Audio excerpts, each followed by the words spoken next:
Bonjour à tous, ravi de vous retrouver sur Public Sénat pour suivre dans un instant un débat qui s'est tenu mardi dans l'hémicycle.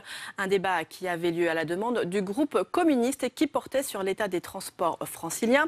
Le groupe estime en effet que ces transports sont aujourd'hui dans un état déplorable, qu'ils souffrent de sous-investissement chronique et craignent des retards sur un très grand projet à venir. Ce projet, c'est celui du Grand Paris Express, déjà en cours de construction, un projet de super métro en rocade qui doit faire le tour de Paris et permettre de désengorger les transports franciliens.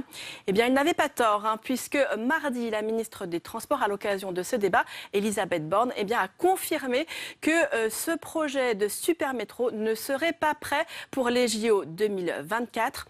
C'est un véritable caillou dans la chaussure du projet des JO, puisqu'en effet, cette desserte était essentielle, notamment dans le nord de Paris pour les JO. C'est d'ailleurs ce qu'a confirmé aux sénateurs le lendemain Tony Estanguet, le président du comité d'organisation. Tout de suite donc, retour à ce débat de mardi dans l'hémicycle.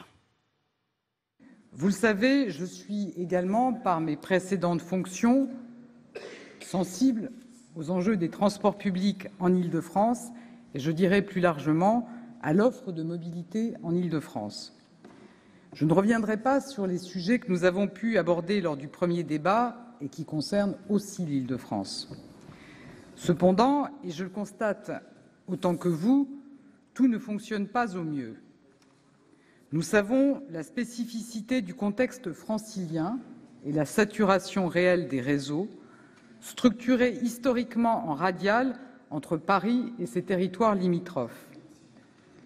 Bien sûr, je ne m'en satisfais pas, mais pour autant, bien que l'État ne soit pas autorité organisatrice des transports en Île-de-France, il s'engage fortement dans la région capitale. En effet, là aussi, le gouvernement a pleinement conscience des enjeux, notamment de l'urgence de la rénovation de l'existant et de l'amélioration des conditions des transports au quotidien. L'État est pleinement engagé pour accompagner les projets de dimension internationale à moyen terme. Je pense évidemment aux Jeux olympiques de 2024 ou encore à l'organisation de la Coupe du monde de rugby en 2023 et pour soutenir également le développement et l'attractivité de la région capitale. Et je voudrais le rappeler, l'État a en Île-de-France, comme sur l'ensemble du territoire français, 4 priorités. Premièrement, améliorer les conditions de transport des voyageurs en permettant aux autorités organisatrices d'assurer le développement d'une offre de mobilité de qualité. Deuxièmement, lutter contre la pollution de l'air et aider les collectivités à mettre en œuvre la transition énergétique. C'est au cœur de l'action que nous menons avec M. Nicolas Hulot, ministre de la Transition écologique et solidaire. Troisièmement, favoriser une politique des transports qui protège les Franciliens en leur permettant de vivre leur quotidien dans les meilleures conditions possibles. Et je pense à la sécurité des personnes, bien évidemment, mais également au tracas du quotidien quand un train est supprimé ou en retard pour se rendre au travail, aller chercher ses enfants à l'école, par exemple. Mais qui protège aussi les agents qui font le service des transports en Île-de-France, et je pense en particulier aux cheminots de la SNCF et aux agents de la RATP. Enfin et quatrièmement, répondre à l'enjeu de cohésion sociale et d'accessibilité à tous. Enjeu national, bien évidemment, mais particulièrement central en Île-de-France. Vous le savez tout autant que moi, une meilleure cohésion territoriale est fondamentale non seulement pour le vivre ensemble, mais également pour le développement économique et l'attractivité d'un territoire. Alors oui, mesdames et messieurs les sénateurs, tous les jours, l'État s'engage aux côtés des collectivités franciliennes pour l'amélioration des transports du quotidien, qu'il s'agisse de RER, de métro, de tramway, de bus à haut niveau de service. Ne serait-ce qu'au cours du CPER actuel, l'État consacrera 1,4 million d'euros à améliorer les mobilités en Île-de-France. À cela s'ajoutent les contributions de la Société du Grand Paris au plan de mobilisation de la région pour plus de 2 milliards pendant la période. Pour l'année 2018, des projets prioritaires tels que le prolongement de la ligne 11, le tram Massy-Ivry ou encore le tramway T9 bénéficieront des crédits de l'État. Et par ailleurs, je voudrais souligner que la RATP et la SNCF vont déployer 1,6 milliard d'euros pour la régénération de leur réseau en 2018. Je l'ai dit tout à l'heure, le trafic augmente sur les réseaux en Île-de-France. C'est une bonne nouvelle. Cela veut dire que les transports en commun sont attractifs, mais nous devons accompagner cette évolution. Et pour accompagner cette évolution, l'État, en lien avec les élus, à travers la Société du Grand Paris, réalise le Grand Paris Express. Le métro du Grand Paris est désormais pleinement engagé. Vous le savez, la fin des études et l'entrée en phase opérationnelle, et je pense en particulier à la ligne 15 Sud, ont amené à préciser la réalité des coûts et des délais. Et je le dis clairement, le calendrier qui avait été présenté jusqu'à présent était pour partie trop ambitieux. Dans ce contexte, et sans remettre en cause le projet, le gouvernement a confié une mission au préfet d'Île-de-France sur le rythme de réalisation du projet et ses modalités de financement. Les décisions à la matière seront annoncées dans les prochains jours. Et je veux à nouveau vous rassurer, comme j'ai déjà eu l'occasion de le faire, l'intégralité du schéma d'ensemble du Grand Paris Express sera maintenue. Enfin, à l'instar de mon propos lors de notre précédent débat, l'État n'intervient pas uniquement sur le financement d'infrastructures, mais demande à ses opérateurs de porter une attention particulière à la qualité de service et en particulier à l'information voyageurs, notamment en situation perturbée. Avec la présidente d'Île-de-France de ce qu'on appelle le Mass Transit, la loi d'orientation des mobilités doit permettre d'offrir un cadre réglementaire incitant à aller vers plus d'innovation dans les mobilités, notamment je pense aux mobilités partagées, aux mobilités propres notamment, et vers des mobilités adaptées aux enjeux de demain sur tous les territoires. Et en Île-de-France, comme partout en France, la mobilité des biens et des personnes est un enjeu majeur, économique, social, environnemental, et nous devons nous assurer que nous apportons des solutions de mobilité durable pour tous les citoyens dans tous les territoires. La parole à Monsieur Laurent Lafont pour le groupe Union centriste. Oui, Madame la Ministre, ma question portera sur le Grand Paris Express que vous avez évoqué dans votre intervention liminaire. Depuis quelques mois, les inquiétudes grandissent concernant le Grand Paris Express, dont tout le monde sait, et ici en particulier, que notre région a absolument besoin de ce grand réseau structurant pour rééquilibrer les retards que nous avons pris et dont les Franciliens souffrent au quotidien. Il y a deux inquiétudes fortes qui se font grandissantes depuis quelques semaines. D'abord, la question des délais de réalisation. Nous savons qu'un certain nombre de lignes ont pris du retard et d'autres ne sont pas engagées. Les inquiétudes sont grandes sur le respect du calendrier, que ce soit le calendrier des Jeux Olympiques pour les lignes qui desserviront des sites olympiques et de manière plus large, le calendrier général. C'est le cas en particulier de la ligne 17 et de la ligne 18 pour lequel un certain nombre de craintes se sont fait jour et pour lequel elles n'ont pas eu encore de réponse. Un autre sujet d'inquiétude qui est, je suis sûr, partagé par le gouvernement, c'est la question du coût. Je remercie nos collègues communistes d'avoir évoqué cette question aujourd'hui. Ils ne savaient sans doute pas que le même jour, la Cour des comptes sortirait un rapport assez inquiétant sur la dérive financière autour du Grand Paris Express, puisque le chiffre avancé dans le rapport est désormais de 38,5 milliards, alors que nous partions d'une estimation de départ, certes, sans doute sous-évaluée, enfin maintenant il est certain qu'elle est sous-évaluée, de 25 milliards. Nous sommes passés de 25 à 28, puis à 32, et maintenant nous serions à 38,5. Évidemment, une telle évolution dans les coûts pose la question à quel chiffre peut-on raisonnablement s'arrêter un jour et quelle est la vision que vous en avez?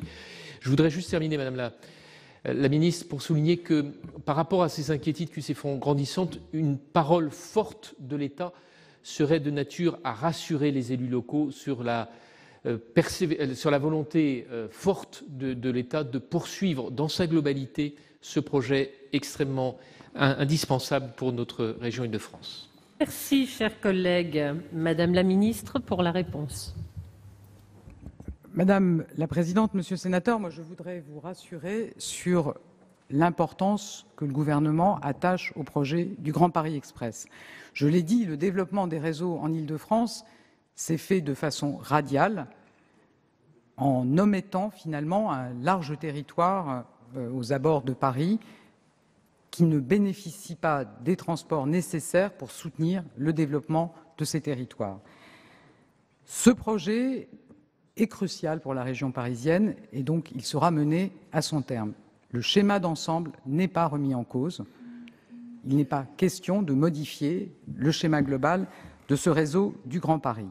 Alors, comme vous le soulignez, des délais très ambitieux ont été annoncés, des délais dont je ne pense pas qu'on puisse dire qu'ils sont réalistes quand on voit la complexité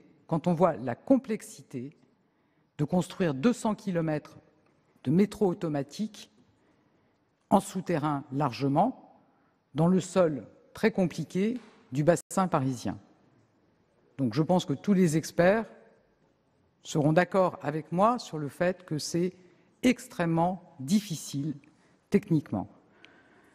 Les coûts, vous avez mentionné le chiffre de la Cour des comptes. Moi, je n'ai pas les éléments d'analyse pour vous répondre sur le chiffre avancé par la Cour des comptes. Et oui, les coûts, en effet, sont sensiblement plus importants que ce qui avait été envisagé. Donc il nous faut poursuivre ce projet. Le gouvernement est déterminé à le mener à bien dans son ensemble, en étant conscient de l'enjeu majeur pour le développement du territoire et pour sa cohésion.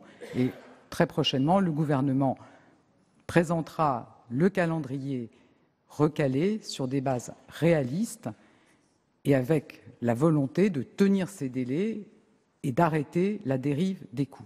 Je vous remercie. Merci Madame la Ministre. La parole est maintenant à Madame Sophie Taillé-Polian pour le groupe socialiste et républicain. Madame la Présidente, Madame la Ministre, écoutez, je vous remercie pour ces précisions. C'est vrai que la question de Laurent Lafon était certainement dans la tête de tout le monde. Cela dit, les éléments de calendrier nous inquiètent également. Il ne s'agit pas seulement de garder la cohérence du schéma, mais aussi de ne pas reculer trop loin ce projet qui est tellement indispensable à la vie quotidienne des Franciliens et des Franciliennes. Moi, je voulais vous interroger sur les récents chiffres de l'Observatoire national de la délinquance et des réponses pénales qui ont alarmé, et à la question de la sécurité, notamment de la sécurité des femmes dans les transports, singulièrement en Île-de-France. Au moins 267 000 personnes ont été victimes d'atteintes sexuelles dans les transports en commun de 2014 à 2015. Les chiffres, certainement, malheureusement, n'auront pas diminué. Et c'est une fourchette basse. Sans surprise, les femmes représentent l'écrasante majorité des victimes d'agressions. 2 tiers des victimes d'injures et insultes sont des femmes, tout comme la majorité des victimes de violences sexuelles. 6 femmes sur 10 craignent une agression ou un vol dans les transports franciliens, contre 3 hommes sur 10. Si l'anonymat des transports en commun favorise les comportements des agresseurs, c'est surtout une certaine forme de tolérance sociale qui les légitime. Alors elle est en train de diminuer, certes, mais il faut la combattre avec beaucoup d'intensité. Les pouvoirs publics l'ont compris ces dernières années. On note une prise de conscience, une communication pérenne doit être continuée, des systèmes d'alerte d'urgence et a posteriori sont mis en place en luttant contre le déficit de connaissance des caractéristiques des actes, en formant des forces de police à lutter contre ces atteintes à la sécurité. Je salue notamment l'action quotidienne de la brigade de lutte contre les atteintes à la sécurité des transports. Mais ces éléments doivent être amplifiés car la situation demeure préoccupante, très difficile au quotidien pour nombre de franciliennes. Alors, je voudrais vous interroger parce que nous avons besoin. L'Île-de-France est le seul à bénéficier d'une brigade dédiée, la brigade des réseaux franciliens, donc d'une unité de police dédiée sur ce réseau, qui travaille en très étroite collaboration avec les services de sécurité des opérateurs. Je pense à la SUGE et au GPSR. Et on doit avoir de l'ordre de 2500 agents sur le territoire de l'Île-de-France quand on ajoute les effectifs de la SUGE et ceux du GPSR. Et puis, c'est bien sûr la présence des agents, des opérateurs au quotidien dans les réseaux. Donc la présence humaine, la présence des forces de sécurité, c'est aussi la vidéoprotection. Donc le gouvernement a annoncé qu'il souhaitait continuer à développer des programmes de vidéoprotection en accompagnement des autorités organisatrices. Il y a beaucoup de caméras dans les réseaux franciliens et l'enjeu, c'est aussi d'accompagner les opérateurs pour qu'ils puissent développer des solutions de vidéo intelligentes pour mieux exploiter les images de ces caméras au profit de la sécurité des voyageurs. Et puis, on a enfin les systèmes d'alerte. Alors, vous savez que la RATP et la SNCF partagent un numéro commun, le 3117 ou le 3117 ou le 31117, qui permet d'alerter en cas de difficulté, en cas de problèmes d'incivilité ou de problèmes plus graves dans les transports. La question spécifique des femmes est un enjeu majeur. Alors, on sait notamment le nombre de femmes qui disent avoir été victimes d'agressions ou pire dans les transports. Je pense qu'il va nous falloir innover sur ce sujet aussi et je lancerai un hackathon, enfin un appel à idées innovantes pour trouver des nouvelles solutions pour permettre une plus grande solidarité, notamment une plus grande réactivité des voyageurs quand des femmes sont confrontées à ces difficultés dans les transports. Je vous remercie. Merci Madame la Ministre. La parole à Madame Colette Mélot pour le groupe Les Indépendants. Chers collègues. Madame la Présidente, Madame la Ministre, ce matin, comme chaque semaine, pour venir au Sénat, j'ai pris le train à Gare de Melun en Seine-et-Marne jusqu'à la gare de Lyon. 27 minutes pour un trajet direct, un mode de déplacement idéal lorsque l'on sait que le même trajet en voiture prend dans le meilleur des cas 1 heure, et je ne vous parle pas du pire, sachant que la moyenne quotidienne tourne autour d'1h30 ou même plus. Malheureusement, en Île-de-France, et plus particulièrement en Seine-et-Marne, le premier de ces départements par la taille, mais également par la croissance démographique, les déplacements relèvent de l'exploit tant les perturbations en tout genre font des transports collectifs un mode de déplacement peu fiable. La multiplication des problèmes survenus fin 2017 révèle 30 années de sous-investissement dans les infrastructures de la SNCF, avec pour conséquence une situation qui ne pourra que se dégrader si, comme l'a réclamé Valérie Pécresse, présidente de la région, un plan hors sec pour les transports franciliens n'est pas déclenché. En Seine-et-Marne, la voiture demeure le premier mode de déplacement. Comment alors demander aux Seine-et-Marnais de moins utiliser leur véhicule et en même temps les priver de transports en commun de qualité? La ligne P est le symbole de l'abandon de la Seine-et-Marne. Une ligne encore non électrifiée qui cumule les problèmes depuis de nombreuses années, insécurité, manque de personnel, matériel vieillissant et nombre d'usagers qui progressent. Et pour compléter une réalité inacceptable, l'État refuse de financer les interconnexions et décide de retarder la création de la ligne 17 du Grand Paris Express, ligne vitale pour 420 000 habitants. Madame la Ministre, en ce début d'année, les Seine-et-Marnais aimeraient beaucoup recevoir de votre part un signe fort. Alors que les assises de la mobilité viennent de s'achever et que vous travaillez à une nouvelle stratégie pour une nouvelle politique de mobilité, pouvez-vous nous dire quelles seront vos priorités pour le territoire seine-et-marnais et nous rassurer sur la réalisation pour 2024 de la gare du Mesnil-Amelot? Je vous remercie. Merci, chers collègues. La parole à Madame la Ministre. Madame la Présidente, Madame la Sénatrice, je pense que les difficultés que vous évoquez renvoient au débat que nous avons eu en début d'après-midi sur l'état des réseaux. Et je suis la première à dire qu'en effet, nos réseaux ont souffert de sous-investissement et de sous-entretien pendant des décennies. Et que ça va nous conduire à devoir réorienter fortement nos priorités en faveur des transports du quotidien, de l'entretien et de la modernisation des réseaux. Et ça nous amènera à faire des choix dont je peux vous assurer qu'ils ne sont pas très simples et que c'est une démarche courageuse de la part du gouvernement.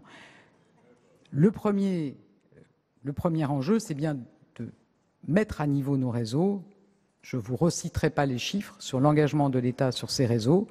J'ai bien noté votre attente sur le Grand Paris Express. Donc, je l'ai dit, le schéma n'est pas remis en cause. Nous allons nous engager sur un calendrier ambitieux et réaliste en tenant compte des difficultés de réalisation de ce type de chantier. Je voudrais aussi ajouter un point important, et je l'ai mentionné en réponse à Madame Cohen. Il faut aussi être attentif au fait que les travaux peuvent eux-mêmes générer des difficultés. Et quand nous allons définir le niveau d'ambition sur les travaux que nous réalisons sur le réseau francilien, il nous faut aussi veiller, et c'est bien le sens des échanges que j'ai pu avoir avec Mme Pécresse et les opérateurs, il nous faut aussi veiller à ce que les travaux, qui sont une très bonne nouvelle, ne soient pas d'abord générateurs de mauvaises nouvelles avec des incidents. Vous évoquiez les retards sur le RER B ou la qualité de service sur le RER B, et je pense qu'il faut... Moi, je tiens à rendre hommage aux agents qui assurent un service public le meilleur possible sur cette ligne B, mais en effet, les travaux d'interconnexion avec les lignes du Grand Paris ont provoqué de nombreuses perturbations. Et au-delà, et je pourrais y revenir dans les échanges, je pense aussi qu'un territoire comme la Seine-et-Marne a besoin non seulement d'infrastructures lourdes, mais a besoin de nouvelles solutions de mobilité, de covoiturage, d'autopartage, de transport à la demande. Je sais que la présidente d'Île-de-France Mobilité est très investie sur ces sujets. L'enjeu de la loi d'orientation des mobilités sera aussi d'apporter des solutions pour tous ces territoires, pour leur permettre notamment un rabattement facile, confortable sur les modes lourds. Je vous remercie. Merci Madame la Ministre. Alors la parole à Monsieur Olivier Léonard pour le groupe RDSE. Madame la Ministre, après la Seine-et-Marne, vous allez avoir affaire à l'Essonne, c'est-à-dire à ceux qui, aujourd'hui, considèrent que les transports en commun sont répartis de manière scandaleuse entre Paris et les départements de la Grande Couronne. Puisque, en Grande Couronne, nous représentons 4,5 millions d'habitants. 4,5 millions d'habitants sur 12 millions, c'est plus que la somme totale des habitants de Marseille, de Lyon, de Toulouse, de Nice, de Nantes, de Strasbourg, de Montpellier, de Bordeaux, de Lille et de Rennes. Les 10 plus grandes villes de France, elles font moins de 4,5 millions d'habitants. Et ces villes, elles bénéficient quasiment toutes, évidemment et heureusement, de réseaux denses, de métros, de trams et de bus et de sites propres. Alors, le super métro automatique Grand Paris Express va, effectivement, ça ne plaira peut-être pas à tous mes collègues de la région parisienne, mais il va continuer à engloutir pendant de nombreuses années des investissements de notre région qui étaient, ça a été dit tout à l'heure par mon collègue, de 26 milliards au départ, 35 milliards il y a encore quelques semaines, et naturellement au-delà de 40 milliards dès l'instant où nous sommes à peu près normalement constitués dans la manière de prévoir les choses, puisque, évidemment, nous pensons qu'aujourd'hui, la question qui est posée, c'est celle que, dans les 10 ans, nous ne puissions pas imaginer autre chose qu'aucune réalisation concrète pour les habitants. Il semble d'ailleurs que les menaces pèsent sur la réalisation d'un certain nombre de ces lignes aujourd'hui, qui desservent la Grande Couronne, les seules dans le cadre du Grand Paris. Eh bien, je pense en particulier à l'Essonne avec la ligne 18. Alors, Madame la Ministre, nous concevons les transports de demain comme il y a 30 ans, alors que des projets plus adaptés au bassin de vie, plus efficaces et moins coûteux, mais aussi plus rapides à créer, et c'est très important, permettraient d'apporter des réponses à l'urgence des usagers au quotidien. À titre d'exemple, dans le département de l'Essonne, des projets de téléphérique urbain entre les lignes C et D du RER ou à Paris-Saclay apporteraient des réponses efficaces aux déplacements de Grande Couronne dans l'attente de la très lente rénovation des RER qui ne sera achevée que dans 15 ans, évidemment. Il existe un grand nombre de projets de ce type en grande banlieue, de bus, sites propres, tramways, j'ai fini, qui permettraient de répondre à l'urgence des transports du quotidien que le président Macron a déclaré prioritaire. Alors, Madame le Ministre, êtes-vous favorable à une remise à plat des grands projets d'investissement de transport dans notre région, seul moyen de réaliser plus de projets plus rapidement dans tous les territoires franciliens et avec des coûts moins importants? Chers collègues, Madame la Ministre, peut-être un petit rappel avant de vous laisser la parole. Et voilà quelques questions qui dépassent allègrement les 2 minutes, qui atteignent pratiquement les 3. Je vous rappelle à essayer de respecter les temps de parole parce que sinon, au bout du bout, ça va rallonger fortement les débats. Merci. Madame la Ministre. Madame la Présidente, Monsieur le Sénateur, moi je peux que partager la nécessité d'offrir des réponses pour tous les territoires. Les réponses, elles sont par nature, elles ne peuvent pas être les mêmes. selon qu'on est dans un territoire très dense comme le cœur de l'agglomération parisienne, ou selon qu'on en est plus éloigné dans des villes moyennes ou dans des bourgs qu'on peut trouver en Seine-et-Marne, en Essonne, dans les Yvelines. Évidemment, les réponses ne peuvent pas être les mêmes.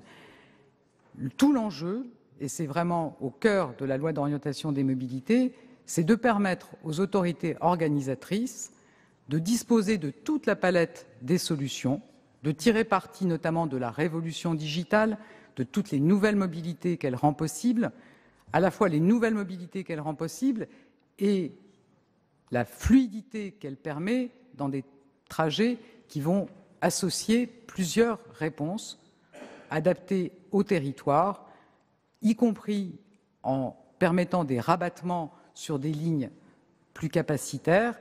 Donc c'est tout l'enjeu de la loi d'orientation des mobilités, de donner aux autorités organisatrices toute la palette des solutions pour permettre dans tous les territoires des alternatives à l'autosolisme, comme on le dit. En particulier dans des départements comme l'Essonne, j'ai eu l'occasion avec la présidente d'Île-de-France Mobilité d'inaugurer une voie dédiée sur autoroute, dédiée pour l'instant au transport par car, mais je pense qu'il pourra être ouverte aussi au covoiturage. Ce sont des réponses rapides, ce sont des réponses efficaces, et je pense qu'il faut qu'on soit attentif à miser forcément en Île-de-France, parce qu'on est sur des besoins de transport très capacitaires, sur des infrastructures lourdes, mais qu'on sache aussi apporter rapidement des solutions rapides et efficaces pour l'ensemble des territoires et l'ensemble des concitoyens. Merci Madame la Ministre. Monsieur Roger Carucci, pour le groupe Les Républicains, a la parole. Madame la Présidente, Madame la Ministre, tout ça c'est sympathique, mais en réalité c'est du bricolage. Bon. Alors, le Président de la République dit « Moi, je veux réorganiser l'Île-de-France, réorganiser la métropole, faire la révolution, supprimer des départements, etc. » Et en matière de transport, on reste identique à nous-mêmes, faisons avec l'existant. Ça n'est pas possible. Ça n'est plus possible. Nous avions, avec Philippe Dominati, déposé une excellente proposition de loi sur la création d'une entreprise unifiée de transport public en Île-de-France.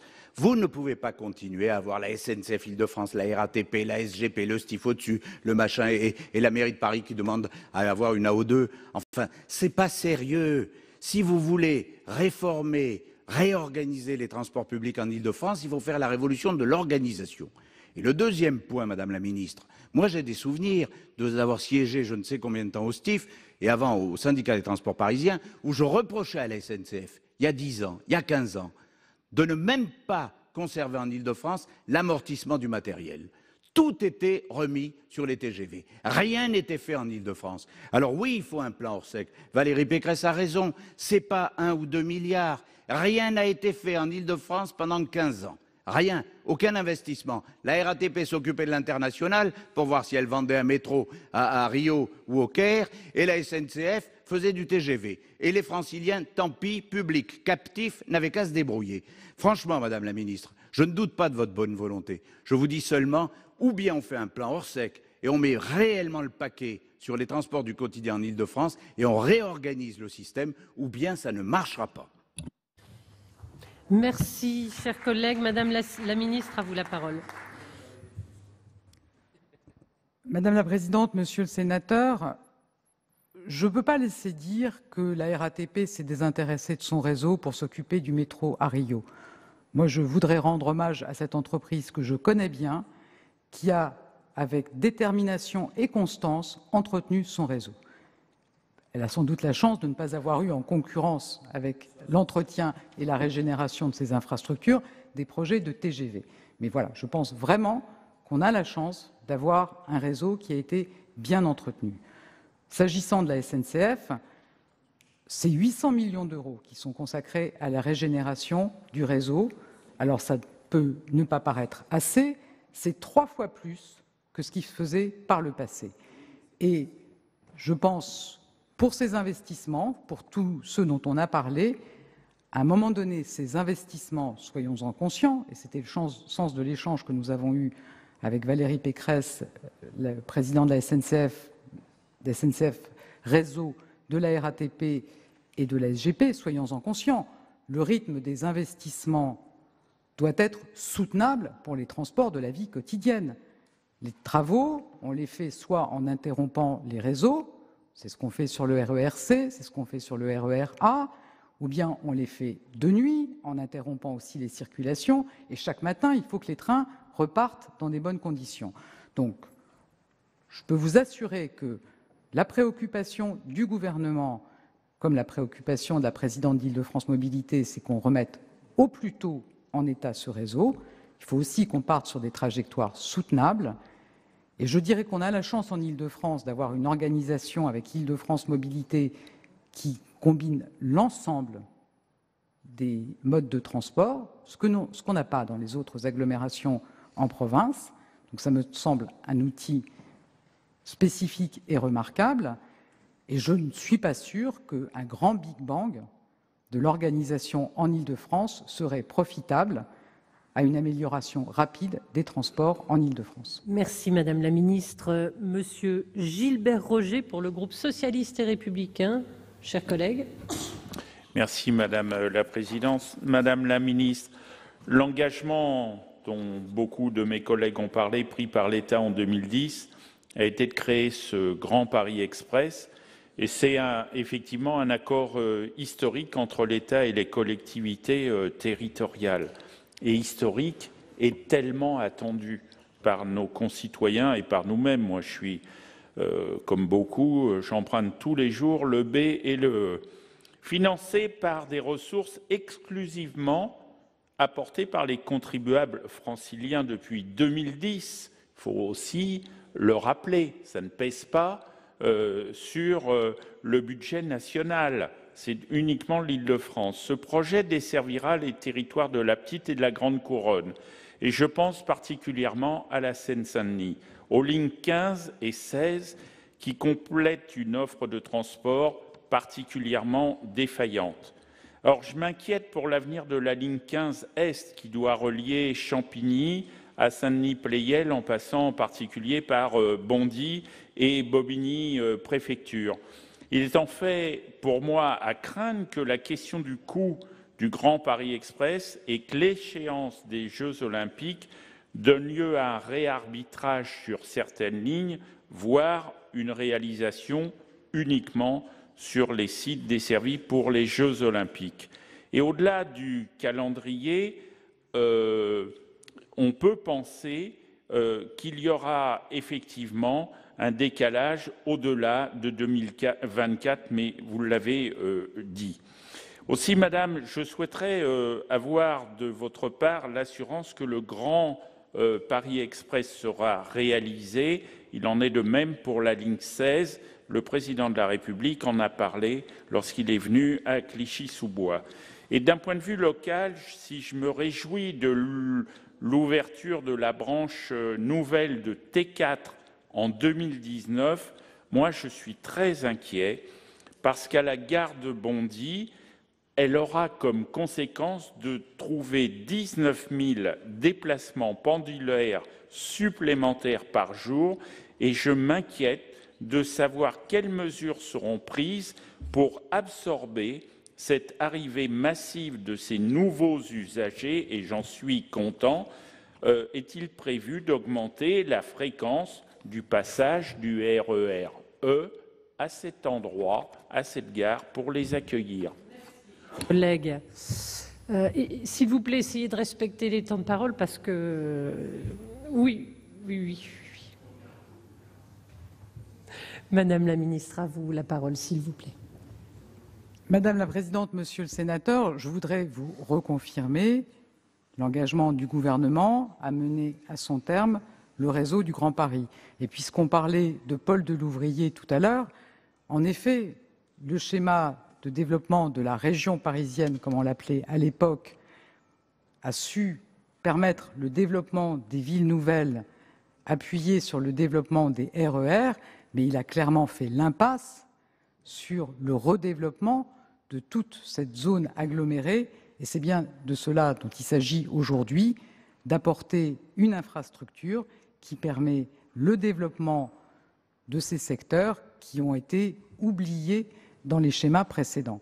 Et non seulement ce réseau, mais tous les prolongements de lignes de métro, toute la connexion qui est prévue avec cette nouvelle infrastructure. Donc je vous redis, je vous confirme que le schéma d'ensemble n'est pas remis en cause. Le gouvernement est bien conscient des attentes fortes sur les transports en Île-de-France.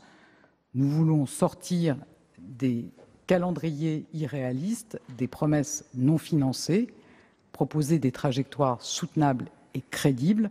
Et donc c'est le sens des annonces qui seront faites prochainement par le gouvernement sur le calendrier du Grand Paris, sans remise en cause du schéma d'ensemble. Je vous remercie. Merci Madame la Ministre. Monsieur Olivier Léonard pour le groupe RDSE. Monsieur Léonard. Oui, j'ai droit à une question supplémentaire, puisque mes collègues ont considéré que le seul sénateur d'Île-de-France de leur groupe pouvait bénéficier de ces 2 minutes. Madame la ministre, Madame la Présidente, chers collègues, dans la continuité de ma précédente question, et comme je vous l'indiquais il y a quelques minutes, si rien n'est fait, les inégalités en matière de transport entre Paris et la Grande Couronne vont évidemment continuer à progresser, je vous le disais à l'instant, dans les prochaines années. Des gens vont continuer à subir les retards, les suppressions de trains, à perdre leurs emplois et à dégrader naturellement leur vie familiale. Malheureusement, s'ajoute désormais au déséquilibre en matière d'investissement dans notre région une politique égoïste qui vise à exclure les voitures de Paris sans augmenter simultanément et très sensiblement la qualité ou la quantité de l'offre de transport en commun pour les habitants de grandes banlieues, qui sont contraints de rejoindre la capitale pour des raisons professionnelles. C'est assez paradoxal, alors que les recensements INSEE, entre 2010 et 2015, font apparaître une baisse de la population dans Paris et une hausse sensible dans les départements de Grande Couronne, particulièrement en Essonne et en Seine-et-Marne. Est-il nécessaire de préciser que personne ne souhaite voir augmenter la pollution dans notre région? Alors pourquoi certains feraient-ils semblant de croire que la pollution s'arrêterait aux limites du périphérique? Certains pensent-ils que les embouteillages et la pollution qui touchent les habitants de Paris est plus dangereuse que celle qui touche les habitants de la banlieue? Le meilleur moyen d'éviter les embouteillages et la pollution n'est pas essayer d'investir massivement pour l'amélioration des transports en Grande Couronne. Il est inacceptable que les recettes issues de la taxe du Grand Paris, payées par tous les contribuables de la région, ne bénéficient quasi exclusivement à la zone dense. On peut aussi s'interroger sur les recettes issues des vignettes récemment mises en place pour accéder à la capitale. Madame la ministre, êtes-vous favorable à un rééquilibrage significatif des investissements au niveau régional pour permettre la création, l'entretien, la modernisation et la transformation des réseaux de transport en Grande Couronne? Merci, chers collègues. Madame la ministre. Madame la Présidente, Monsieur le Sénateur, je pense qu'on ne peut pas opposer la Grande Couronne et la zone agglomérée. On doit viser de réaliser les investissements qui permettent au réseau qui aujourd'hui dessert la Grande Couronne, donc essentiellement celui de SNCF Réseau, de fonctionner mieux en ayant une bonne fiabilité, et on doit s'assurer que les investissements, notamment ceux du Grand Paris Express, bénéficient à l'ensemble des territoires et pas uniquement à ceux qui sont traversés par l'infrastructure. Et je suis convaincu que c'est bien l'objectif d'Île-de-France Mobilité d'organiser la mobilité autour de ces infrastructures pour qu'elles bénéficient à l'ensemble des territoires d'Île-de-France. Moi, je sais que Île-de-France Mobilité, mais aussi les présidents de conseils départementaux, ont beaucoup d'idées sur les solutions de mobilité qui peuvent être mises en œuvre dans ces territoires, que ce soit des transports à la demande, du covoiturage. On doit pouvoir améliorer aussi sensiblement les conditions de déplacement en provenance de la Grande Couronne, comme on doit viser de le faire, et je pense que c'est aussi ce que les Assises nationales de la mobilité ont montré, que finalement ces problèmes de congestion qui étaient un peu l'apanage de la région Île-de-France sont en train de se développer dans toutes nos grandes métropoles et qu'il faut s'efforcer d'apporter des réponses rapides, les plus rapides qu'on peut imaginer étant de soutenir massivement le covoiturage, les voies dédiées qui sont les réponses qui peuvent être apportées sans passer par des investissements lourds. Moi, je suis convaincu que si on met 2 personnes par voiture plutôt que 1 ou 1,1 comme on nous dit aujourd'hui, alors on aura 2 fois moins de voitures, et si on arrive à en mettre 3, ça sera encore mieux. Donc je pense qu'il faut absolument, et ce sera l'ambition de la loi d'orientation des mobilités, de permettre aussi des réponses rapides qui ne passent pas par des projets d'infrastructures lourds, mais qui permettent d'améliorer les mobilités de nos concitoyens. Merci Madame la Ministre. La parole à Monsieur Philippe Pemezec pour les Républicains. Oui, Madame la Présidente, Madame la Ministre, mes chers collègues, d'abord je voudrais saluer votre courage à dire les choses comme elles se présentent. C'est vrai que ça nous semblait difficile que tous ces investissements soient réalisés en aussi peu de temps. Je ne vais pas reprendre la question de Laurent Lafon, et c'est vrai que ma préoccupation tournait autour de la ligne 18, et ça sera ma question en fait, mais plutôt mon interpellation, car en 2024, il y a les Jeux Olympiques, et Saint-Quentin est impacté par un certain nombre de manifestations sportives, et puis il y a l'exposition universelle de 2025 et le plateau de Saclay, qui est quand même un pôle d'excellence dans le domaine de la recherche et du développement au niveau mondial, est impacté, et donc j'espère que dans l'ordre des priorités que vous allez devoir établir, eh bien, vous penserez à ces 2 événements majeurs et que vous en tiendrez compte pour votre programmation. Je sais que nous avons entendu une radiale entre Châtillon et Vélizy, 45 ans. On aimerait bien ne pas attendre aussi longtemps pour cette ligne qui est fondamentale. Donc, je voulais juste vous sensibiliser à ces 2 événements, et parce que je nous vois tous réclamer, on est chacun en train de pleurer après sa ligne, ce qui prouve qu'il y a un vrai problème dans l'ensemble de l'Île-de-France. Et je ne sais pas si les petites mesures qui sont prises sont à la hauteur du défi. Je ne sais pas s'il faut une révolution. En tout cas, il faut une action forte et des investissements importants dans ce domaine, car il y a un vrai souci de transport et de déplacement en région Île-de-France. Merci. Merci, chers collègues. Madame la Ministre. Madame la Présidente, Monsieur le Sénateur, je voudrais vous confirmer que le gouvernement est bien conscient des besoins qui existent en Île-de-France. On s'écarte peut-être un peu du débat, mais ces besoins, ils existent aussi, et je l'évoquais, dans les métropoles de province, qui n'ont... On peut trouver que les RER ne fonctionnent pas à la hauteur de ce qu'on pourrait souhaiter en Île-de-France, mais quand on est en province, il n'y a pas de RER. Le réseau ferré national n'a pas été adapté pour tenir compte de l'émergence de nos métropoles. Et donc, j'ai bien entendu les enjeux que vous mentionnez, le respect des engagements qui ont été pris, notamment pour les Jeux Olympiques. L'engagement du gouvernement, je vous le redis, dans la réalisation de l'ensemble du schéma du Grand Paris. Mais je voudrais aussi souligner que, par analogie avec les difficultés qu'on peut rencontrer aujourd'hui en Île-de-France, pour moi, une surprise, je le dirais, des assises, ça a été de constater que nos métropoles, aujourd'hui, vivent des situations très difficiles, et que faire 1 heure de trajet pour se rendre à son travail, ça n'est plus l'apanage, malheureusement, de la région parisienne. Donc, votre Assemblée aura à se prononcer sur la loi de programmation des infrastructures. On aura à déterminer le calendrier sur les 36 milliards de projets de lignes à grande vitesse que j'évoquais, et on aura aussi à réfléchir à la place qu'on donne à la désaturation des réseaux ferroviaires dans les agglomérations, en Île-de-France, mais aussi en province, où on a également un retard considérable. Et en attendant, ou sans attendre, c'est pour ça que moi je pense qu'il faut absolument réfléchir à des solutions qui permettent d'apporter des améliorations visibles pour nos concitoyens. On ne peut pas tout simplement dire qu'on en a pour 10 ans, 15 ans. Et s'il s'agit de faire un RER dans une grande ville de province qui n'en a pas, vous imaginez le délai, il va bien falloir qu'on trouve des solutions pour améliorer rapidement la mobilité de nos concitoyens partout en France. Merci Madame la Ministre. Monsieur Arnaud de Belenet. Oui, Madame la Ministre, Madame la Présidente, Madame la Ministre, chers collègues, sans opposer aucun territoire, je voudrais apporter quelques éléments complémentaires de réflexion tout de même à ma précédente intervention, et je voudrais redire que le rattrapage du manque d'investissement ne compensera pas en Seine-et-Marne la dynamique économique et démographique.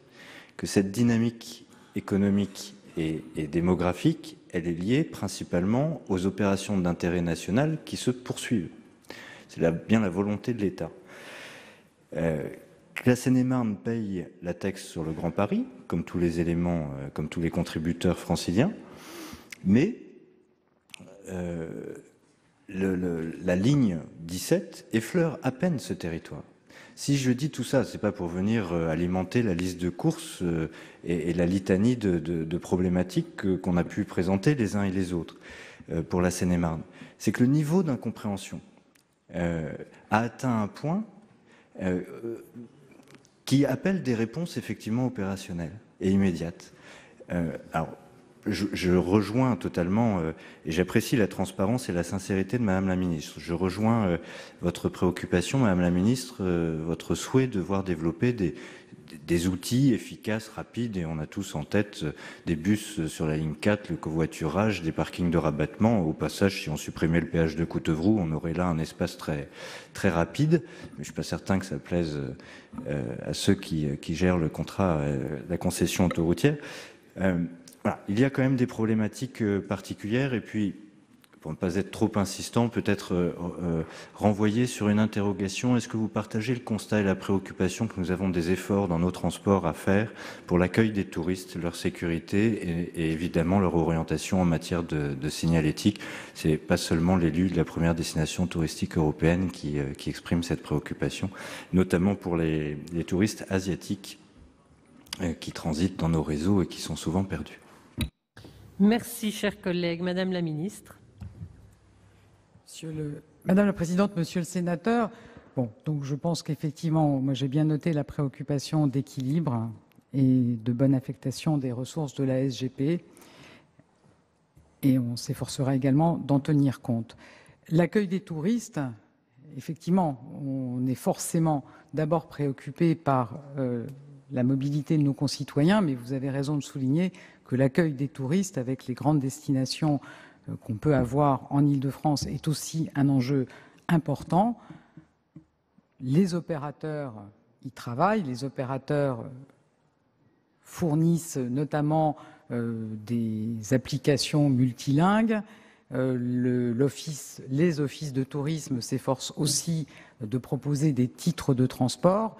Mais je pense que vous l'avez bien pointé, l'enjeu majeur pour rassurer les touristes comme les voyageurs du quotidien, c'est bien la sécurité. Et donc, ça renvoie à la préoccupation que j'évoquais d'une présence de la brigade des réseaux franciliens, du renforcement des services de sécurité interne des opérateurs SNCF et RATP, de la présence humaine aussi de ces opérateurs, de tous les outils modernes qu'on peut développer, notamment en termes de vidéoprotection, et notamment dans la grande destination touristique que vous avez en tête.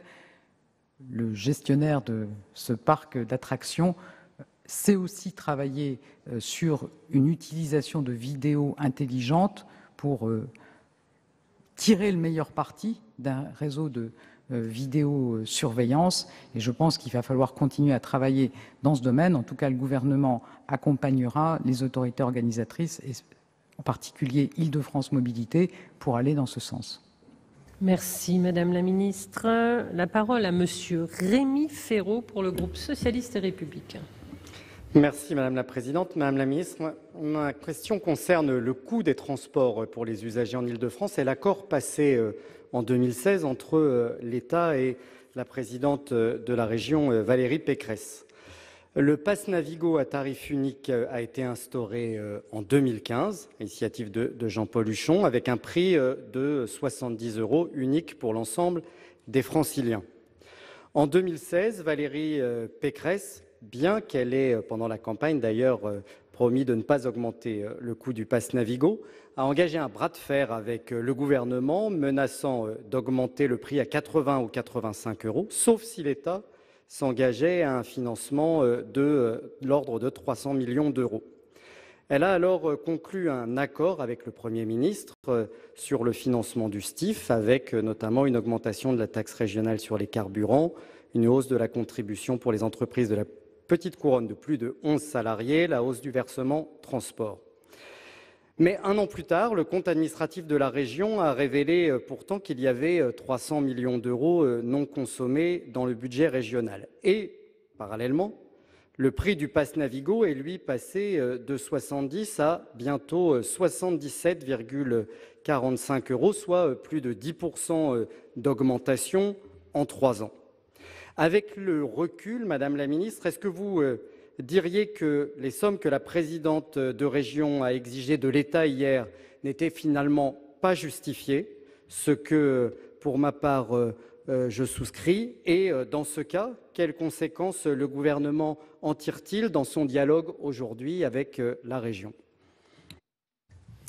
Merci, chers collègues. Madame la Ministre. Madame la Présidente, Monsieur le Sénateur, je me garderai bien de me prononcer sur les comptes d'Île-de-France Mobilité que je n'ai pas eu l'occasion d'examiner personnellement et ce qui rentre du reste pas dans mes attributions.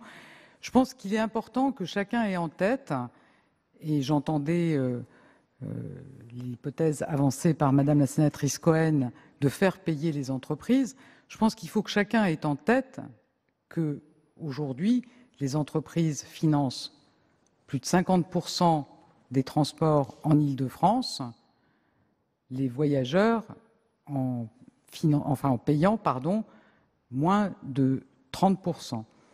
Et en Île-de-France comme ailleurs, on assiste à une baisse de la part payée par les voyageurs sur longue période. Grosso modo, on a perdu 10 points en 10 ans.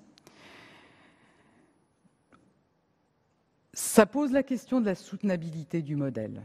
Dans un contexte où je pense que personne n'imagine que les ressources des collectivités locales sont infinies, ou je le dirais autrement, chacun connaît les tensions qui peuvent exister sur les ressources publiques. Et donc, au moment où on est en train de parler de ces nouvelles lignes que chacun appelle de ses vœux, je pense qu'il faut aussi se poser la question de la façon dont on financera le fonctionnement. Et je ne doute pas que la présidente d'Île-de-France Mobilité se pose forcément la question du coût de fonctionnement de ces prochaines lignes. Évidemment, je le disais en parlant du TGV, je suis pour un TGV accessible à tous. Je suis évidemment pour des transports publics abordables et accessibles à tous. Je ne suis pas sûre que ça soit incompatible avec des tarifications solidaires tels qu'ils s'en développent dans un certain nombre de métropoles en province, qui permettent néanmoins de faire contribuer l'usager au coût de ces transports. En tout cas, le modèle, c'est clairement les entreprises, les collectivités et le voyageur. Si on veut des politiques ambitieuses, il faudra aussi réfléchir à la façon dont chacun peut contribuer au développement des transports publics. Merci Madame la Ministre. La parole à Monsieur Arnaud Bazin pour le groupe des Républicains. Merci Madame la Présidente, Madame la Ministre, mes chers collègues.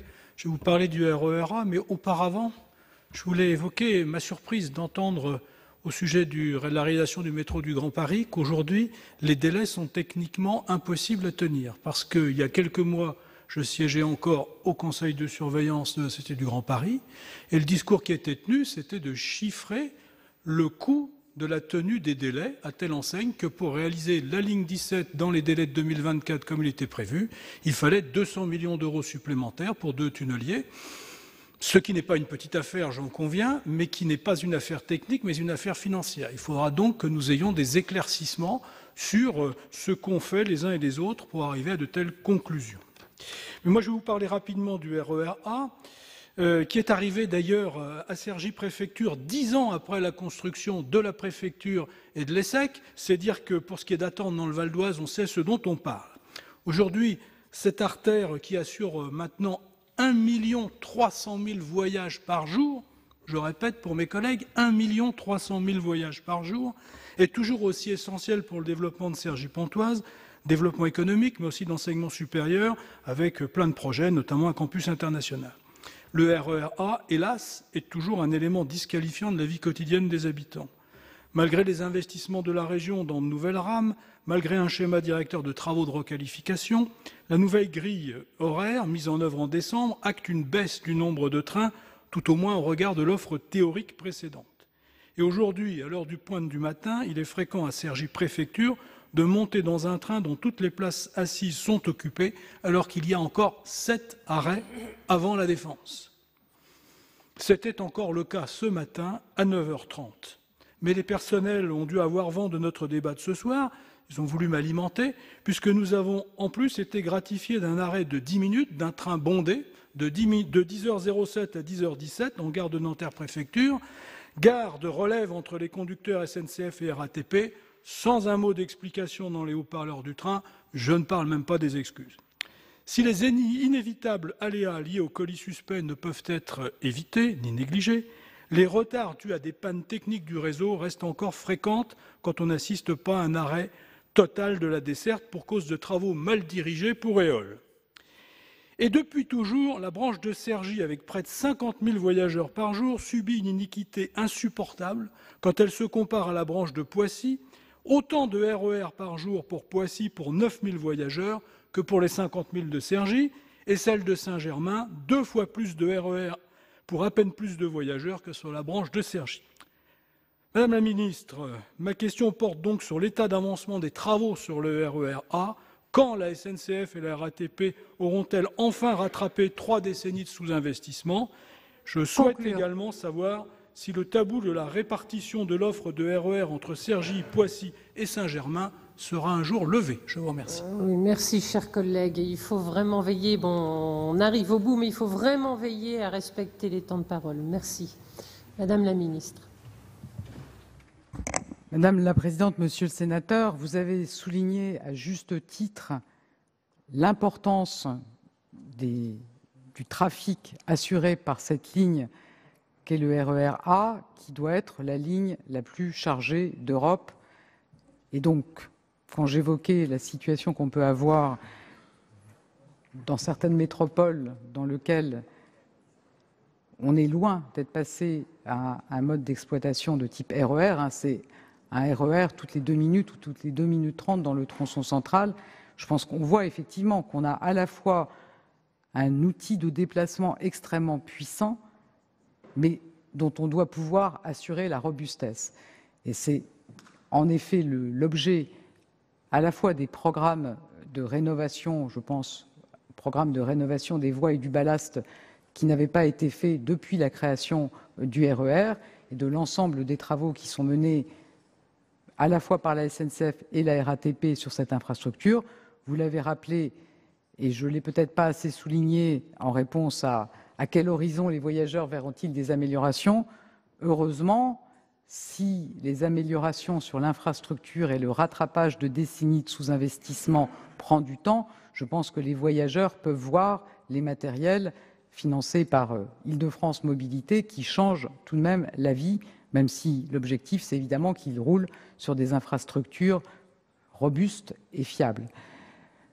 Je ne suis pas en mesure de me prononcer, vous l'imaginez, sur la répartition des dessertes du RER A entre Poissy et Cergy, ou entre cette branche et la branche de Saint-Germain.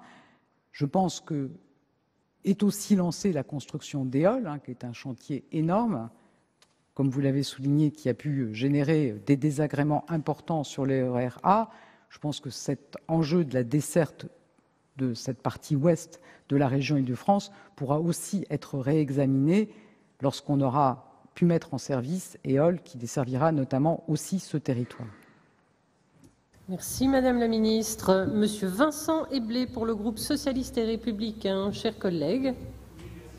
Présidente, Madame la Ministre, chers collègues, le débat que nous abordons est utile. Un bon nombre d'orateurs ont souligné que le choix du tout TGV absorbant les capacités d'investissement a fait prendre un retard considérable dans la modernisation du réseau des transports franciliens, ce dernier transportant pourtant plus de passagers quotidiens que l'ensemble de nos lignes nationales. Avec le Grand Paris Express, une dynamique a été enclenchée en Île-de-France, reliée un certain nombre de territoires périphériques sans passer par Paris. Résultat d'un accord historique entre État et collectivités locales, le Grand Paris Express, entièrement financé par des ressources exclusivement apportées par les contribuables franciliens, porte une ambition de développement sans équivalent. Cet engagement doit être tenu.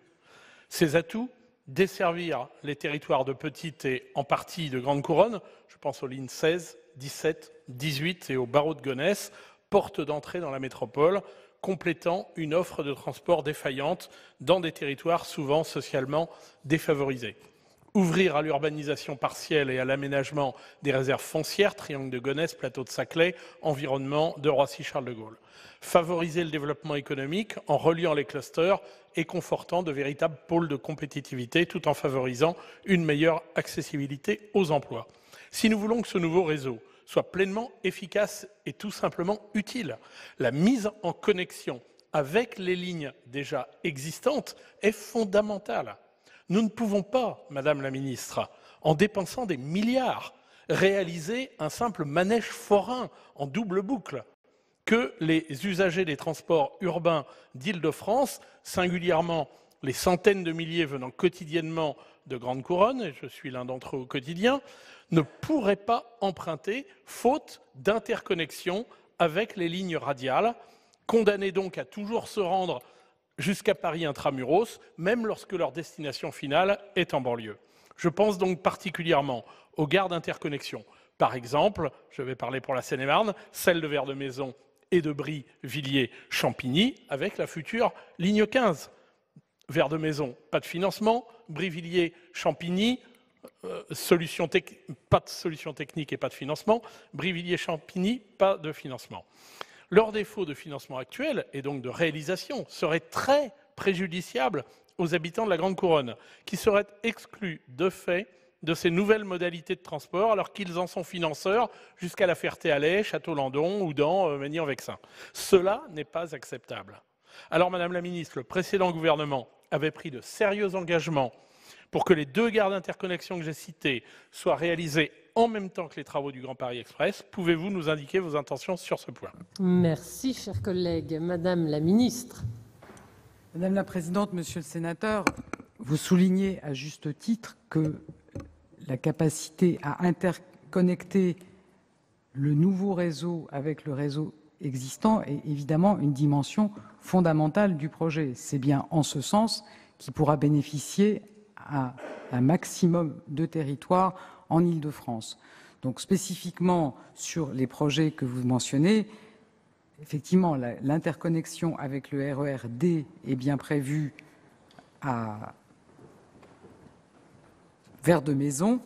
La question qui se pose, effectivement, c'est de savoir comment on pourrait réaliser l'interconnexion avec la ligne R, qui aujourd'hui suppose un investissement qui dépasserait les 250 millions d'euros. On peut aussi évoquer l'interconnexion Brie-Villiers-Champigny, dont la configuration, telle qu'elle a été retenue aujourd'hui, représente des coûts très importants. Comme vous le savez, il y a des débats entre l'État et la région sur le mode de financement de cette dernière interconnexion. En tout cas, vous le savez aussi, je pense, pour ne pas retarder et mettre en risque la réalisation de ces gares d'interconnexion, les études ont été engagées, ce qui nous permettra de poursuivre nos discussions entre l'État et les collectivités sur les modalités de financement. Mais je partage tout à fait ce que vous dites. L'enjeu, c'est bien de réaliser un réseau interconnecté. Je voudrais rappeler que sur les 68 gares du Grand Paris, 44 sont en interconnexion avec le réseau existant. Donc, on peut se rassurer sur le fait que nous n'avons pas un métro qui tourne en boucle sur lui-même sans s'interconnecter avec le réseau existant. Mais il faut faire le maximum dans ce domaine. Merci Madame la Ministre. La parole est à Monsieur Philippe Dominati pour le groupe Les Républicains. Chers collègues. Merci Madame la Présidente, Madame la Ministre. Je voudrais d'abord remercier le groupe communiste d'avoir inscrit ce débat parce qu'on est quelques minutes avant la fin et les quelques orateurs qui vont suivre, on a une réponse à l'état du service public en Île-de-France. Je n'ai pas entendu une seule fois une satisfaction exprimée par un quelconque orateur nulle part sur les bancs de cet hémicycle. Ça, c'est l'état du service public en Île-de-France aujourd'hui. C'est une réalité. Quel que soit le talent de Madame Laurence Cohen, elle vous a posé une question à laquelle vous n'avez pas répondu. Je ne partage pas du tout ses idées, mais elle vous a posé une question. Pourquoi cette politique libérale? Et vous auriez dû lui dire qu'il n'y a pas d'endroit en Europe, pas d'endroit en France, où l'État a une manière aussi pesante et où il y a aussi peu de liberté dans le domaine des transports collectifs qu'à Paris et dans sa région. En réalité, il y a une exception française dans cette région où, en réalité, l'État, avec l'argent des contribuables, mais des contribuables franciliens, non pas, sauf peut-être pour Paris-Charles de Gaulle Express, où enfin, on commence à demander une taxe sur les billets d'avion, sur tous les usagers de l'aéroport. Mais autrement, effectivement, lorsque vous dites l'État, c'est le contribuable francilien et les entreprises et les milieux économiques de la région qui financent ce système. Et ce système, c'est la politique du salami depuis des années. En réalité, Madame la Ministre, ce n'est pas vous qui êtes en cause. Un de mes collègues a salué votre courage. Il avait raison, puisque vous tenez le même discours que depuis des décennies, les gouvernements successifs, qu'ils soient de gauche ou de droite, nous assènent. Et lorsqu'il n'y a plus d'argent dans une société d'État public, on en crée une deuxième, puis une troisième, alors RFF, puis une quatrième, la Société du Grand Paris. Bientôt, on va créer celle de Paris-Charles de Gaulle Express, et ainsi de suite. Et en réalité, on n'écoute pas les besoins des usagers, des élus, et il faut décentraliser, libéraliser la politique de transport et faire un certain nombre de choses. Le gouvernement français a été le seul à demander une dérogation à Bruxelles. On pourrait déjà faire en sorte que le réseau de surface, puisque le président de la République s'intéressait aux bus sur le plan national à un moment donné en tant que ministre des Finances, faire en sorte que le réseau de surface de la RATP soit immédiatement privatisé, qu'on mette en concurrence des lignes. Pourquoi garder ce monopole aussi longtemps? Voilà le sens de ma question. Sur le pass Navigo, c'est la connivence entre Mme Hidalgo et M. Huchon qui fait qu'aujourd'hui, les Parisiens payent beaucoup trop cher, effectivement, le service rendu pour les transports collectifs dans le centre de l'agglomération. Merci, chers collègues. Madame la Ministre, à vous la parole.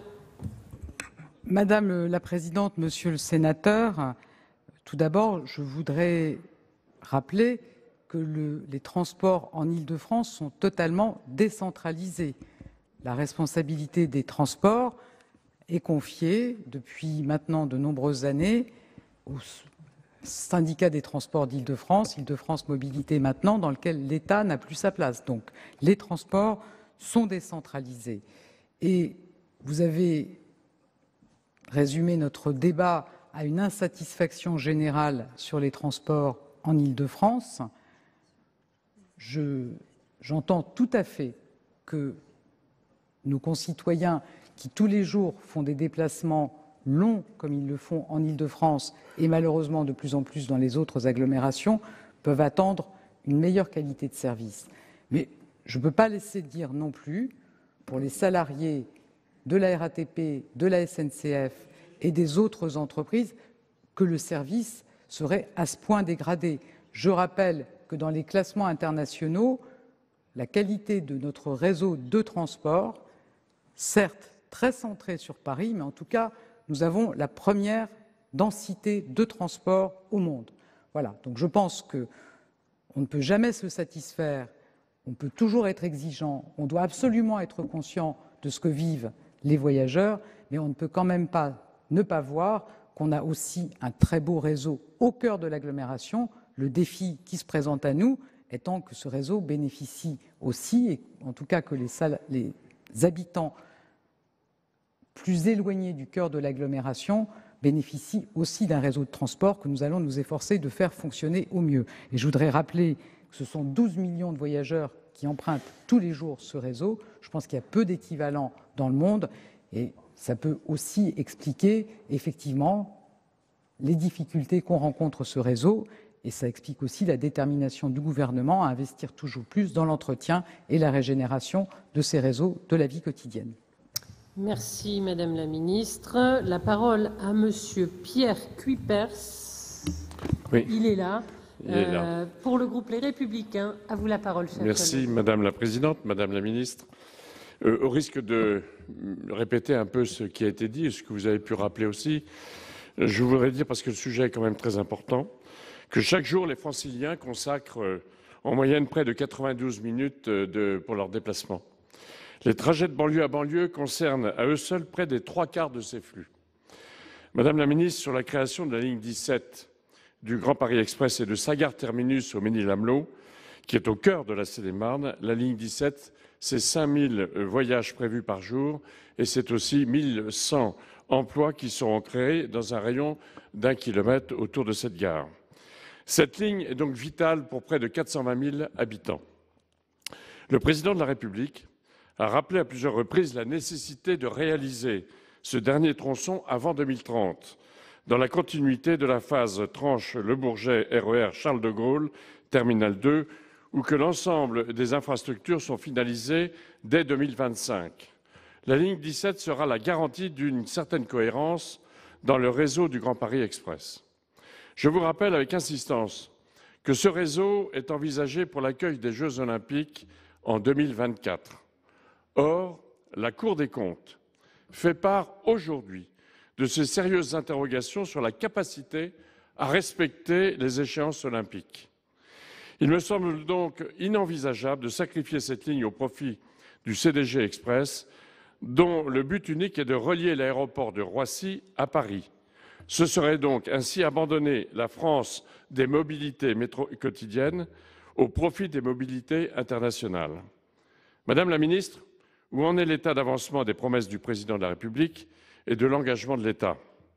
Par ailleurs, les interconnexions doivent aussi permettre l'accès au Grand Paris Express à l'ensemble des Seine-et-Marnais via les RER et Transiliens, mais aussi faciliter les Franciliens à la Seine-et-Marne. Je pense notamment à l'interconnexion au Ver de Maison qui a été rappelée tout à l'heure par Vincent Eblé.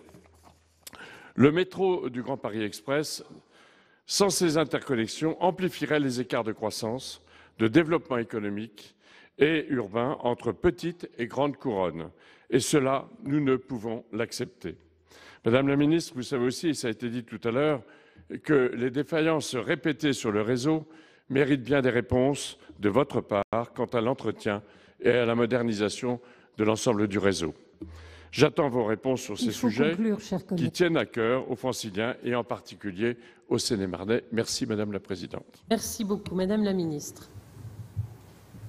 Madame la Présidente, Monsieur le Sénateur, je ne peux que vous redire la priorité que le gouvernement accorde à l'entretien et à la modernisation des réseaux. Rappelez qu'avec 800 millions d'euros investis sur le réseau ferré national en Île-de-France, nous allons tripler le montant consacré à la modernisation de ce réseau par rapport à ce qui se faisait il y a une dizaine d'années.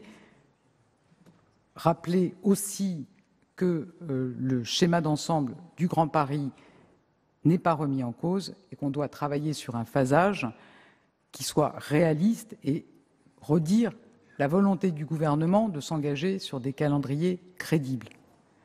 Tout comme nous allons arrêter de promettre des infrastructures dont on ne sait pas comment les financer sur l'ensemble du territoire national. Voilà.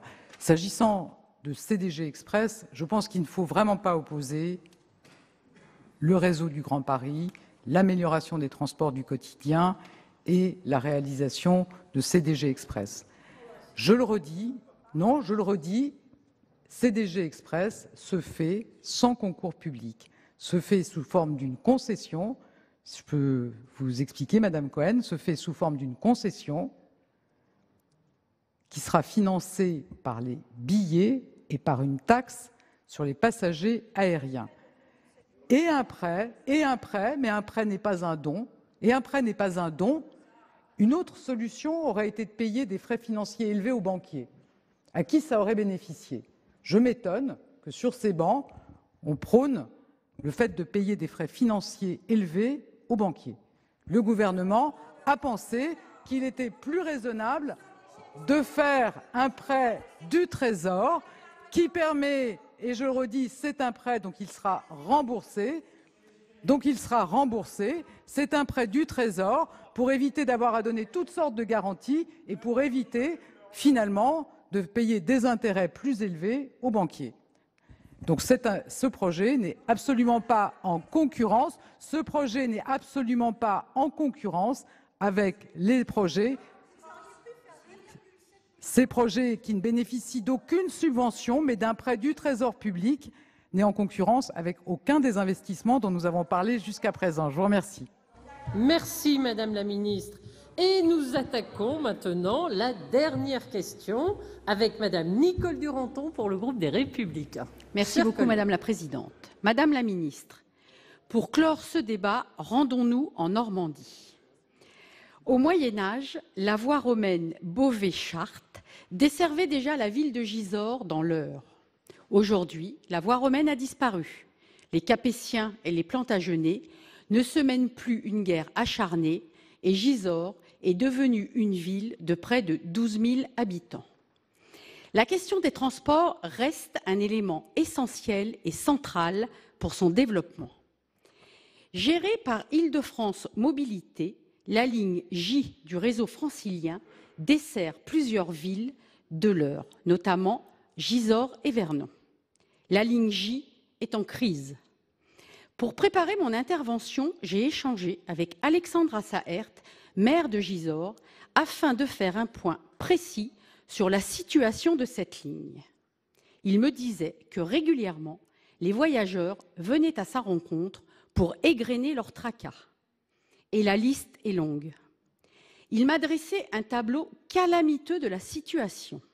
Trains régulièrement en retard, rames mal ou peu entretenues, toilettes condamnées, horaires aléatoires, bref, un cocktail bien connu et hélas non spécifique à la ville de Gisors. Les nouveaux horaires mis en place depuis décembre dernier et censés améliorer la ponctualité et la fréquence des trains n'arrangent rien à la situation et ne font que l'empirer. La ligne J voit passer chaque jour près de 110 000 voyageurs, dont 1 300 Gisorsiens, qui pour beaucoup ont fait le choix de s'installer en Normandie pour une raison simple, la proximité de Paris, leur lieu de travail. Imaginez la difficulté que cela engendre pour les usagers à qui on avait promis un réseau de transport de qualité qui est gage de développement et permettrait d'attirer particuliers et entreprises dans cette belle région qu'est le Vexin normand. Pire, il semble que les élus des villes et communes hors Île-de-France soient purement et simplement méprisés par les services chargés de gérer le réseau de transport. Le manque de considération à leur égard ne fait que renforcer un sentiment d'abandon de la province bien présent chez nos élus, celui du sacrifice des gares normandes sur l'autel des intérêts franciliens. Madame la ministre, ma question est simple. Comment comptez-vous améliorer la desserte des villes hors Île-de-France par le réseau de transport francilien et pouvez-vous nous garantir que votre gouvernement se battra contre la suppression des gares provinciales et rappellera le nécessaire besoin de concertation avec les élus locaux de nos territoires ruraux? Je vous remercie. Merci, chers collègues. Madame la ministre, pour une dernière réponse. Madame la présidente, madame la sénatrice, je ne sais pas si je pourrais vous répondre précisément sur la ligne, mais je pense que vous pointez un sujet important sur les villes qui sont autour de l'Île-de-France et qui peuvent vivre à la fois des barrières tarifaires et des choix qui doivent forcément être faits entre les trains directs, semi-directs, le nombre d'arrêts qui peut être vécu de façon très pénalisante ou en tout cas très difficile par les habitants de ces communes limitrophes de l'Île-de-France.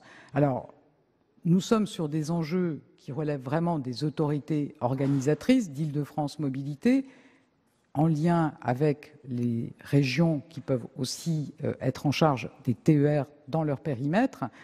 Moi, ce que je peux vous assurer, c'est que nous mettrons notamment les expertises de la Commission nationale du débat public ou les méthodes de concertation au service des autorités organisatrices pour s'assurer que les choix qui sont faits correspondent bien à un équilibre entre les différentes populations dont les besoins ne sont pas forcément spontanément, on va dire, alignés. Donc voilà, en termes de méthode, on portera auprès des autorités organisatrices la nécessité d'une concertation avec les habitants, qu'ils soient en Île-de-France ou qu'ils soient en dehors de l'Île-de-France. Je vous remercie. Voilà pour ce débat autour de l'état des transports franciliens, un débat qui a largement porté sur deux projets à venir. Ces deux projets, ce sont d'abord le Charles de Gaulle Express, cette desserte qui doit permettre de relier directement l'aéroport Charles de Gaulle et la gare de l'Est de façon rapide et qui est considéré comme un train des super riches par ses détracteurs, mais également sur les retards pris sur le Grand Paris Express, ce super métro en rocade qui va permettre d'améliorer la liaison de banlieue à banlieue et qui va faire le tour de Paris. Elisabeth Borne, vous l'avez entendu, a confirmé les retards pris et le projet ne sera pas prêt, notamment dans le nord de Paris pour les JO 2024. Vous pouvez toujours voir et revoir toutes les séances sur notre site publicsénat.fr. Très bonne journée sur les chaînes parlementaires.